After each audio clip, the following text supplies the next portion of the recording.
Good morning friend, welcome to crack Pratham. आज तारीख है 18 जनवरी 2021 और आज हमें the Hindu and other news को डिस्कस करना है। तो चलिए देखते हैं हमारा आज का पहला आर्टिकल। हमारा पहला आर्टिकल एनआईए से संबंधित है। एनआईए यानी कि नेशनल इन्वेस्टिगेशन एजेंसी। ये देखिए दो खबरें जो छपी हैं उसके बारे में। तो क्या है खबरें? दरअसल एक विदेशी एनजीओ है SFJ, इसने क्या किया है, जो किसान आंदोलन हो रहे हैं उसमें उसने फंडिंग की है, जिसे जांच कौन करेगी? एनआईए। हम एनआईए के बारे में जानते हैं। पहले बताइए एनआईए क्यों बनाया गया था। दरअसल वर्ष 2008 में, यानी कि जो 26/11 की घटना आपको याद होगी, सामने आई थी, जो बॉम्ब ब्लास्ट हुए थे 2008 में।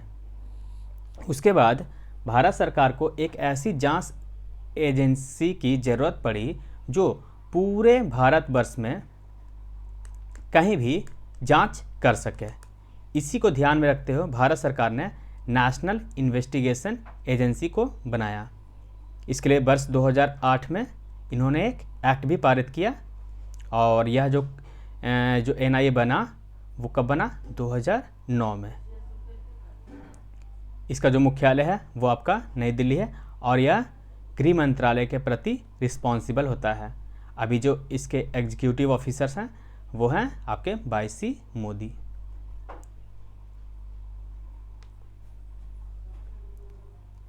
जैसे कि मैंने बताया कि नेशनल इन्वेस्टिगेशन का जो कार्य है वो है काउंटर टेररिस्ट टास्क फोर्स को देखना। मतलब कि देश में कहीं भी कोई आतंकी घटना घटती है तो उसे वह देखती है। आगे हम यह भी देखेंगे कि वर्ष 2019 में जो बदलाव किए गए वो क्या क्या हैं।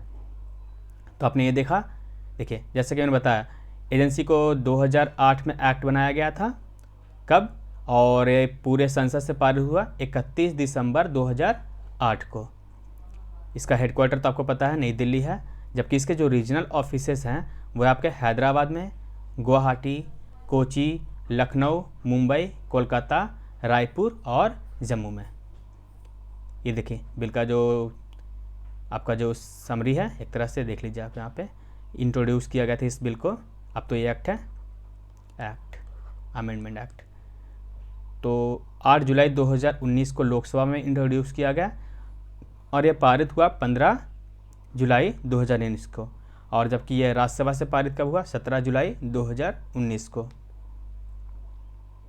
अब देखते हैं क्या क्या बदलाव। पहला मैंने बताया आपको कि उसमें आतंक विरोधी जांच एजेंसी का मतलब जो आतंक विरोधी संबंधी जो भी जांच होते थे उसे शामिल किया गया था। लेकिन अब इसमें शामिल क्या किया गया है? अब एटॉमिक एनर्जी एक्ट से संबंधित मामले जो भी देखेंगे वो कौन देखेगा? एनआईए। इसके अलावा यूपी यानी अनलॉफुल एक्टिविटी प्रिवेंशन एक्ट 1967। इसके अलावा अब human trafficking, counterfeit product, counterfeit currency यानी कि जाली मुद्रा से संबंधित जो होते हैं वो मामले, प्रतिबंधित हथियार के बेचने और बनाने से संबंधित मामले, इसके अलावा साइबर टेररिज्म और एक्सप्लोसिव सब्सटेंस एक्ट 1908 के तहत जो आते हैं उसके मामले को भी देखेगी।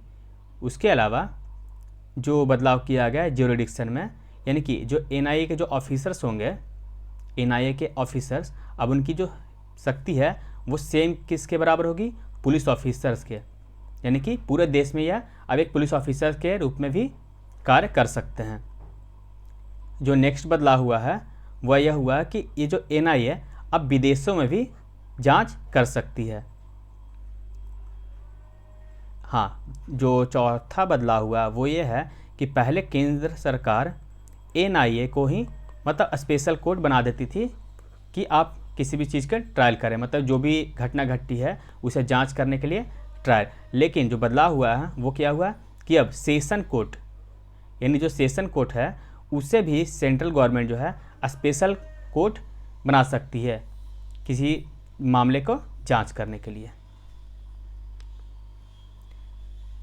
नेक्स्ट आर्टिकल इन्फोर्समेंट डायरेक्टोरेट से संबंधित है। ये चर्चा में क्यों आया? दरअसल 2 चीनी नागरिक को मनी लॉन्ड्रिंग के केस में पाया गया है। अब हम देखेंगे मनी लॉन्ड्रिंग इसे डिटेल से अभी। तो पहले हम जानते हैं इन्फोर्समेंट डायरेक्टोरेट के बारे में।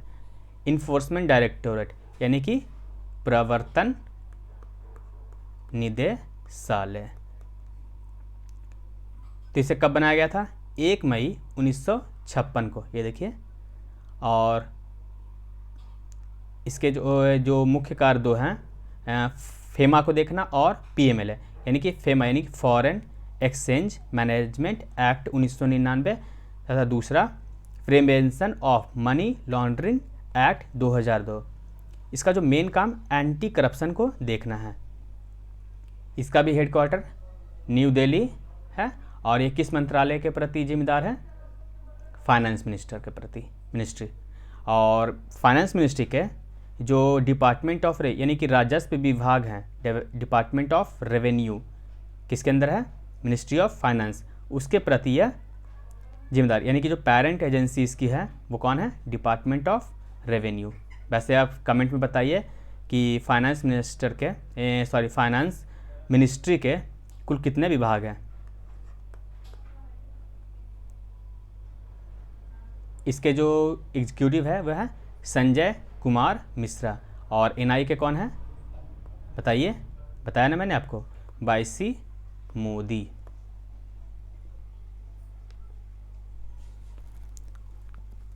अभी मैंने बताया कि ये दो मामले को देखती है, पहला फेमा और दूसरा PMLA, prevention of money laundering act, यानी कि उसका जो हिंदी होता है धन शोधन निवारण अधिनियम 2002, और फेमा विदेशी मुद्रा प्रबंधन अधिनियम।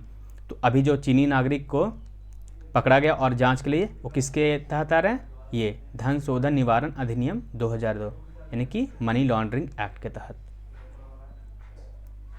तो आप समझ गए ना कि इसे कौन कौन से मामले देखने हैं? एक ये फेमा को देखना है और दूसरा मनी लॉन्ड्रिंग वाले मामले को देखना है। तो इसके जो मुख्य कार्य हैं यही दोनों हैं। नेक्स्ट टॉपिक G7 से संबंधित है। G7 यानी कि ग्रुप ऑफ 7। तो क्यों चर्चा में आया? दरअसल ब्रिटेन यानी कि यूके के प्रधानमंत्री ने भारतीय प्रधानमंत्री नरेंद्र मोदी को 2021 जो कि जून में G7 का अध्यक्षता होगा, उसमें भारतीय प्रधानमंत्री को गेस्ट के तौर पे बुलाया गया है। इनके अलावा ऑस्ट्रेलिया और दक्षिण कोरिया को भी गेस्ट कंट्री के रूप में बुलाया गया। अब हम देखते हैं कि G7 में कौन कौन से राष्ट्र शामिल हैं। तो देखिए, इसे याद करने का सबसे अच्छा तरीका है, ये आपका है नॉर्थ अमेरिका और ये है आपका ब्रिटेन, माफ़ कीजिएगा, ये आपका यूरोप और ये आपका है एशिया। तो इससे दो कंट्री आते हैं, कौन कौन? कनाडा और सेकंड यूएसए। इससे 4 कंट्री आते हैं, एक आपके ब्रिटेन, दूसरा इटली, तीसरा फ्रांस और चौथा कौन हुए? जर्मनी। और एशिया से कौन? सिर्फ एकमात्र देश है, जापान। तो याद हो गया आपको G7 कैसे याद करेंगे? बस 3 भागों में बांट लीजिएगा। एक नॉर्थ अमेरिका, जैसे कि ऊपर बताया, यूरोप और एशिया। इससे 2 देश, 4 और 1, 2 4 1। ये देखिए, अब देख सकते हैं सारे राष्ट्रों को। अब हम G7 के बारे में जानते हैं। जैसा कि मैंने बता दिया, इसमें कुल 7 राष्ट्र भी शामिल हैं। देखिए, सबके नाम यहाँ पे दिए गए हैं। शुरुआत में यह 6 देशों का समूह था, यानी कि जब यह बना था 1975 में, तो यह 6 देशों को शामिल किया गया था।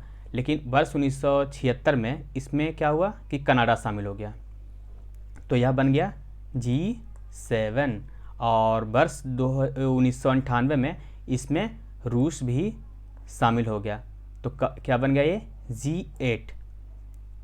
लेकिन इसे रूस को जब यूक्रेन से विवाद चल रहा था तो उसमें हटा दिया गया अमेरिका के द्वारा। तो अब ये फिर से G7 बन गया है।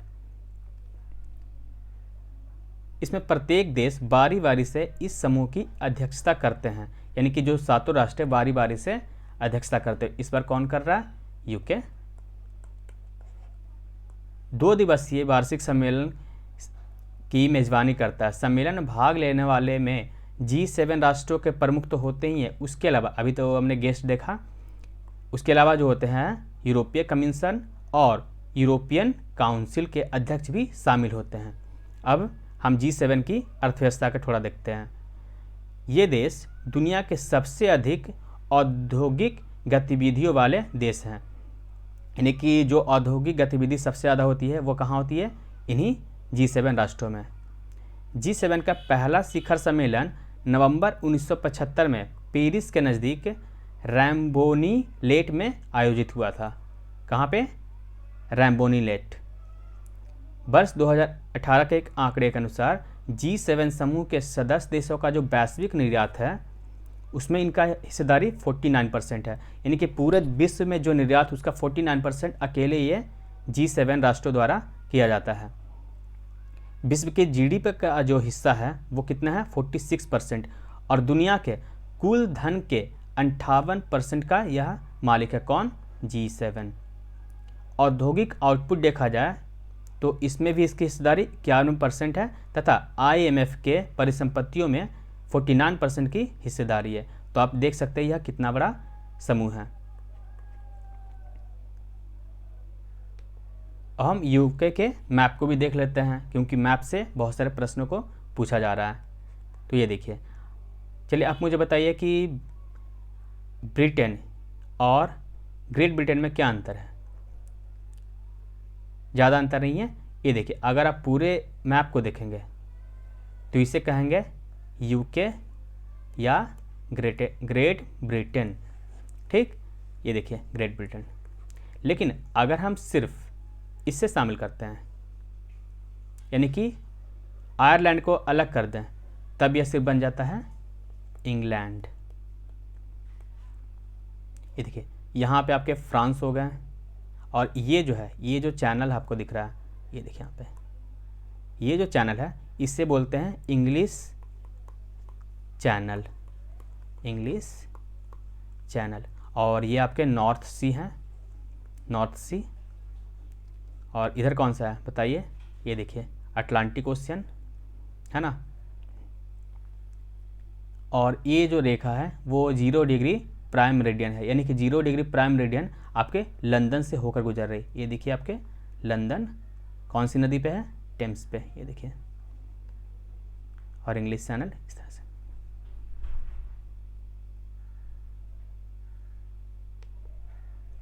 तो इस आर्टिकल में इतना ही। हाँ, एक इन्फॉर्मेशन है, एडिटोरियल्स के वीडियो जो हैं कल से एक अलग वीडियो में बन के आएंगे, तो बने रहिए क्रैक प्रथम के साथ। Thank you for watching.